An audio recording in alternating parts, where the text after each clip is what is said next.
അസ്സലാമു അലൈക്കും. എന്നാ മുജീബ് ഈ തപ്പുന്ന്? അനീഫ്ക്ക ഒന്നും പറയണ്ട അനീഫ്ക്ക, പണ്ടത്തെ പോലെ അല്ലാല അടക്ക് ഫുൾ ഉറുമ്പ് കടിച്ച് നടക്കാൻ അന്യം കടിക്കുന്നുണ്ട്. കുറെ കാലം നമ്മൾ വയലോട്ട് നടന്നിട്ട് ഇതേടിയാ പോകുന്ന ഒരു കള്ളാസനം ഇതൊന്നും പറയണ്ട മോനെ. പ്രവാസി ക്ഷേമ പെൻഷന്റെ ഒരു പൈസ അടക്കാൻ വേണ്ടിയിട്ട് പൈസയും ഇല്ല. അതുമായി ഇതിന്റെ എന്തെല്ലോ പ്രശ്നങ്ങളുണ്ട്. നിനക്ക് ഇതിനെപ്പറ്റി എന്തെങ്കിലും അറിയോ?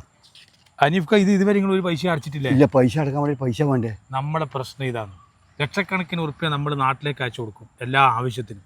കറവ പശു അന്ന് മെഴുകുതിരിയാന്ന് ഒരുപാട് ആൾക്കാർ പ്രസംഗിക്കും. നമ്മളെ ആവശ്യത്തിന് നമ്മൾ ബേക്കോട്ട് വെറും 350 ഉറുപ്പ്യ. ഒമാനെ സംബന്ധിച്ചിടത്തോളം വെറും 1.5 റിയാൽ. മറ്റുള്ള പിന്നെ GCC എന്ന് പറഞ്ഞാൽ അതിൻ്റെ മൂല്യത്തിനാണ് കൈവച്ച.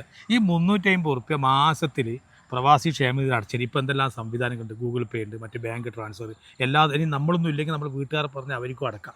അക്ഷയ അടക്കാം, അതിനുള്ള ഓഫീസുകൾ ഒരുപാടുണ്ട്, ജനസേവന കേന്ദ്രങ്ങളിൽ നമുക്ക് അടക്കാം. ഇത് അടച്ച് നമുക്ക് എത്ര സുഖമാണെന്ന് അറിയാം. എത്ര ആൾക്കാരാണ് ഇപ്പോൾ 5000 6000 പെൻഷൻ വാങ്ങുന്നത്. 3500 സ്റ്റാർട്ട്. 60 അത് 2 കൊല്ലം ചേരണ്ട, 58 വയസ്സ് ചേർന്നാലും മതി. എത്ര ഇതൊന്നും നമ്മൾ ചെയ്യൂല. നമ്മളെ ആവശ്യം ഇതല്ലോ, നമ്മൾ കൃത്യമായിട്ട് ചെയ്യേണ്ടതാണ്. നമ്മൾക്ക് എല്ലാം ഇവിടെ റിട്ടയർഡായിട്ട് വന്ന സമയത്ത് ഈ കറവ പശു എന്ന് പറഞ്ഞാൽ അവിടെ പറഞ്ഞവനും പിന്നെ കറന്നവനൊന്നും ഉണ്ടാവില്ല, നമ്മളൊക്കെ ഉണ്ടാവും. അപ്പോൾ 5000 5000 3000 കിട്ടുമ്പോൾ നമുക്ക് ആരും ഞെളിച്ചിട്ട് നടക്കാമല്ല, 3000 കീശയിലിട്ടിട്ട്. അനീഫ്ക്ക ഇപ്പോൾ ഈ ഒന്നും അടക്കാത്തതിൽ പെനാൽറ്റി വലിയ പൈസയാണ്. പക്ഷേ ഇപ്പോൾ എന്തെല്ലോ ഒരു ഇളവ് പ്രഖ്യാപിച്ചിട്ടുണ്ട്. ഞാൻ ഇന്നലെ തേടുന്നു വായിച്ചിട്ടുണ്ട്. അത് വലിയ ഇളവാണ്. അതുകൊണ്ട് നിങ്ങളെന്താക്കുന്നതിനാൽ അതിൻ്റെ മറ്റേ കുടിശ്ശികയും അതിൻ്റെ പെനാൽറ്റി ചെറിയ പെനാൽറ്റിയേ ഉള്ളൂ. ഇപ്പോൾ അത് അടിച്ചിട്ട് അത് ക്ലിയർ ആക്കുക. വേറെ വിഷയം എന്ന് പറയുന്നത് ഇത് ഇനി നമുക്ക് ക്യാൻസലാക്കിയിട്ട് പുതിയ എടുക്കാൻ കഴിയില്ല. അങ്ങനെ ഒരു പ്രശ്നം ഇതിനുണ്ട്. അപ്പോൾ അതുകൊണ്ട് നിങ്ങൾ കൃത്യമായിട്ട് പൈസ കുറച്ച് അടച്ചിട്ട് പെനാൽറ്റി അടക്കുക, എന്നിട്ട് ഇത് ക്ലിയർ ആക്കുക. ഇതെല്ലാം ആവശ്യമാണ്.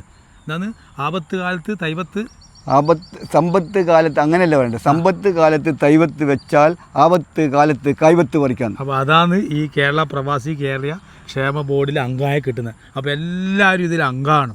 ഒരാളും മിസ്സായിപ്പോറ്. നമുക്ക് ഒരു നഷ്ടമില്ല. ലക്ഷക്കണക്കിന് ഉറുപ്പ്യ നമ്മുടെ നാട്ടുകാർക്കും സേവനങ്ങൾക്കും സഹായ സാധനങ്ങൾക്കും നമ്മൾ അയച്ചു കൊടുക്കുന്നുണ്ട്. ഒപ്പം ഒരു 350 ഉറുപ്പ്യ മാസത്തിൽ ഇതിൽ അയച്ചു നമുക്ക് വേണ്ടിയിട്ട്.